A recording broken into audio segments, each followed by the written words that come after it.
Hello, Nicole. I've decided, because I was going to make you a list of things to see and do while you're in London, I thought I'd make a video with pictures so you can see the things, and also in a description, so all the things that I'm going to go through. If you look in the description of this video, you'll see I've put sometimes I put a link to a website so you can look at it a bit more, but if not, you can always Google it. But also I've put the postcode, so if you want to find a place, if you just open up Google Maps or some sort of map thing, type in the numbers and letters for each place, and it should direct you exactly to where you need to go. Okay, so first up, there's the afternoon tea, which is the Mad Hatter's afternoon tea. This is quite expensive, so you probably won't be able to do it, because I think it's about £38 each or something, so it is quite pricey. There are cheaper ones, but obviously this is like Alice in Wonderland. But yeah, so this one's at the Sanderson Hotel, I think, and there's lots of little things here, so you get little cakes and sandwiches and tea and lots of weird things. There's a website link to this one, so you can always check it out and have a look at it if you do fancy it. And if you look here, there should be a little map that shows you where it is. That's where the hotel is, so it's just north of Oxford Street. So when you go west of Oxford Street, if you go north up the street there, which I can't remember the name of the street because I can't see it on this map, but the details are on the link, that's where the hotel is. But again, it's quite expensive, so I'm not sure you'll be able to do that this time. So next up, we're going to have a look at Covent Garden area. So if you look here, you'll be able to see a tube map, and I've put a little green circle around Covent Garden. So that's where you need to get. It's the Piccadilly line you'll have to get, which is the dark blue line. It's quite easy from where you're staying. All you have to do, you can even walk it, to be honest. You just have to sort of walk east along Oxford Street from where you are. And when you get to like the top of Oxford Street, if you sort of go south, you'll find it. But you can always look at these on Google Maps. If not, you can get a tube. So anywhere on Oxford Street, you can get a tube to Holborn, and then get from Holborn the Piccadilly line down to Covent Garden. So there's a few things here. This isn't exactly in Covent Garden, but it's nearby, and this is Forbidden Planet, which I know you want to see. I put the postcode in the description below, but it's quickest to walk from either Covent Garden or Tottenham Court Road, and it's awesome in here. You'll love it. Lots of stuff. It's not the cheapest place, but there's lots of stuff there, so I'm sure you'll love it and you'll love to have a look round. Next up, which isn't too far from there, is the Maxx shop. So I know you want to see the Maxx shop, and again, that is sort of in Covent Garden now. So I've put the postcode down, so you should be able to find this fine. And then there's TK Maxx, which is also in Covent Garden. There's quite a few of these around, but I thought I'd mark this one up. You can always Google to see where there are other TK Maxxes, because there are a few around the city. So this one you should be able to find in Covent Garden. I'm not sure if it's the biggest one or not, but this is where you'll find lots of clothing, and they should be quite cheap clothing. So like expensive clothing which is cheap, so like stylish brands and stuff, but not just that, other things as well. You get like stuff for your home and whatever. So just in case you want to have a look around, it's not as cheap as Primark, but there is some nice stuff in here and better quality. Then there's also a sweet shop. There's a couple of sweet shops here.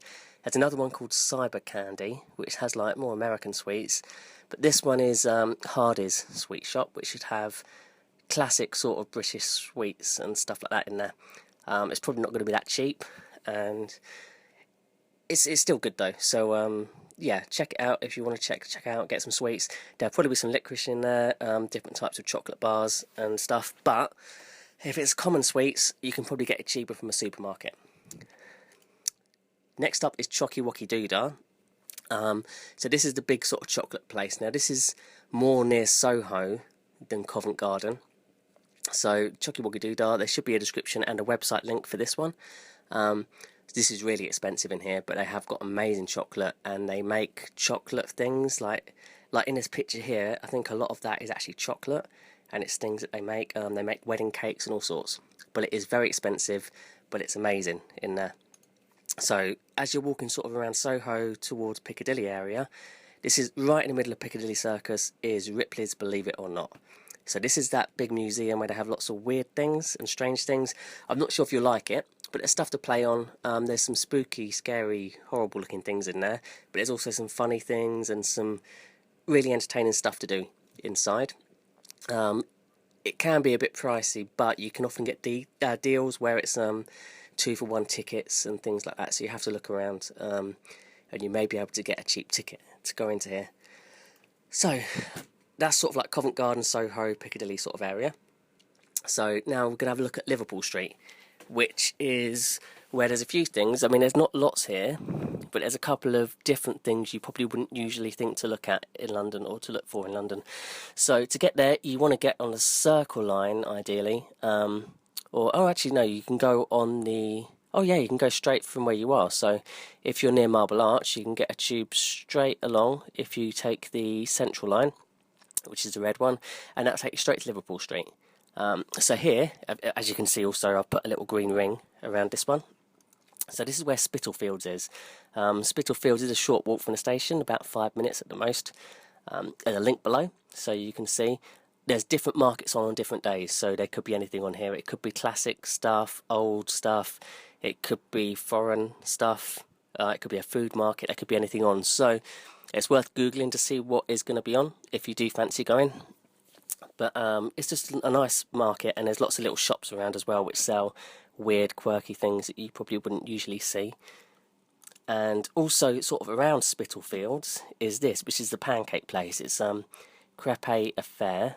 So this is the pancake place where they do savoury pancakes or sweet pancakes. You can have any sort of filling. I think there are a couple around elsewhere, but this is the nearest one to Central, I think, which is worth checking out. If you're in the area, check it out and get a pancake, because it is really nice. And then we go to the Breakfast Club. So this is like the place where you get the traditional English breakfast or American breakfast. So you can have like English breakfast with pancakes and all sorts. But inside, the thing that makes it, there's a few of these, there's one in Soho as well. But the thing that makes this really good is this is the one with a secret bar. So when you go in, you need to say to a member of staff, I want to see the mayor, right? Mayor or mayor, however you pronounce it.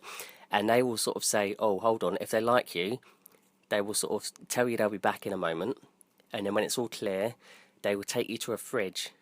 So this is the fridge here, and they'll take you to this fridge, and then they'll open the door, and you go down, and there's a secret bar. And it's really cool. It's not the best bar in the world, it's kind of cool. It's not the cheapest either, but it's just really cool, I think, going through a fridge in a cafe into a secret bar. So that's if you fancy going there, you can check that out. Next, we're going to go more towards where you are, which is Oxford Street by Marble Arch, and this is where the big Primark is. So this should be literally like a couple of minutes walk. So the big Primark is always busy there, so I would recommend going early, so any time before lunchtime definitely, or going later on in a day after 5 o'clock, maybe after 6 o'clock, because it will be busy. Definitely don't go on a weekend. So yeah, you'll find lots of cheap clothes in there. You'll probably be in there all day because there's quite a lot in there, and it's a big Primark. There is another one further along Oxford Street, up the other end, but this is probably the bigger one and the better one. And it's right near where you are as well. So also near where you are is Hyde Park, which is one of my favourite places in London. But you're nearer to like the sort of northeast corner. But I like, if you look over to the west, there's a place called Kensington Gardens, which is the sort of west side of the park. And that's the place that I love. I think it's the most pretty. And you'll see like Peter Pan statue, and there's like a little round pond, and there's a tree with little fairies in and things like that. But you have to know where to look for them all. But yeah, it's really good in there. If you fancy going to the park, I'd recommend going more towards Kensington Gardens rather than the east side of the park.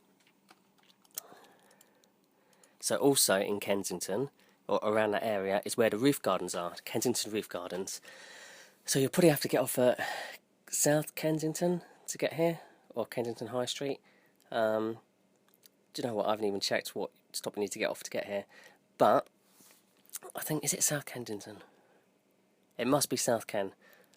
So yeah, I think you get off at South Kensington to go here, and this is like amazing in here. I've only been once, but it's like, if it's a nice day, this is sort of like some of the pictures you'll see of what it looks like there. But there's still loads more pictures that I could probably find to show you what it's like, and these probably aren't the best. This is sort of in the middle, mainly, of the roof gardens. There's also some great views, and there's a really nice restaurant there, but the restaurant is expensive. But it is free to go around the gardens. You can't always get in, but if you ask in advance and say, is it free for us to go around and have a look, they'll say yeah, and you can go up and have a look. But if you do want to eat there, it is very expensive. So I'd definitely recommend checking it out if it's a nice day, and if it's a clear day, because there's quite a nice view, and it's just really pretty in there. And there's flamingos as well, but I don't know if they're there all year round because it's getting a bit colder now. So also what you can see is there's also the Shard. Don't know if you want to go there, but it's free to go halfway up. I think the Aqua Bar or something like that. And then there's another Shangri-La bar. I think they're free to go to. So you might have to order a drink, which could be expensive in there, or maybe just order some water. But you'll be able to go about halfway up and still get an amazing view. But if you do want to go to the top, I think it's about £25, which is quite a lot. So there is also another place, which is the Sky Gardens, which is amazing. I think that's free to go to, but you have to sort of book tickets beforehand. I haven't done any pictures for this, but I'll tell you what I'll do. I'll put a link into the description so you can find it and read up a bit more about the Sky Gardens. Not as high as the Shard, but there's like these gardens inside the top floor. But it is difficult to get in if you don't book in advance, because it is quite busy. So there's sort of some of the places which I think you'll really enjoy. But this is what I'm going to talk about a bit now to try to make a bit of sense out of the Oyster card. I know you got a bit annoyed with me the other day when I tried to explain it, and I might still be saying the same thing and maybe not telling you what you want to know. So this is an Oyster card. So with this, you have a little card and you put money on it, and then you just swipe it to go through the machines. So this is what you swipe on the gates. So you just take the blue card, touch that, and the gates will open, and it will take like £1 or £2 off, whatever. So you swipe it when you go into the gates, and then when you're coming out again, and it'll work out how much the journey costs where you've travelled. And this works on the trains, it works on the tubes, and it works on the buses. So what you then can do, or how you get these, is you get them at a big ticket office, or you might be able to get them at any office. So I noticed that they do these machines now. So I think you can just go to one of these little machines here, put some money in, and they give you an Oyster card. And then you have to go to this other machine here, which you then top the money up. So you swipe it, then you decide, oh, I want to put a couple of pounds on there, put some pounds in, and it'll add some money to it. But I think this works out cheaper than the travel card. But the only thing is, having looked at this now, so this going back to this machine again, you'll see it says that there's a deposit, I think like £2 or £3 deposit. So whether or not you get that back or not, I don't know. If you don't, I'd probably stick with the paper ticket, because otherwise it could be more expensive if you don't get a deposit. But if you plan to come to London quite a lot, you can keep using the same card and it would work out a lot cheaper. So it depends how you want to do it. So if you can't find one of these little machines to buy one, if you go up to a ticket office where there's a man, just ask for an Oyster card and ask to put like £5, £10, whatever, and that will last you for like, well, £10 will probably last you more than a day. That will probably take you into the second day. And you just top it up as you need to. And this would also make sure, if you do the Emirates Skyline thing, Emirates Sky, whatever it's called, that should work out quite a bit cheaper with an Oyster card. So it's up to you if you want to try and get one of them. So that's basically it that I can think of at the moment. So I've kind of done the video now, so I could have waited a bit longer and done it and then added a few more things. But I don't think you're going to get to do half these things, because there's other things you probably have planned. But there's these are just a couple of nice ideas if you can do it or fancy it. But I definitely check out Forbidden Planet if you can, because I know you want to go there. And Breakfast Club is probably worth trying out. And the Sweet Shop looks good as well. And Ripleys is really... Oh, and Primark. So, and the Roof Gardens. So there's lots of things. So most of this stuff's really good. So if you don't get to do it this time, you can do it next time.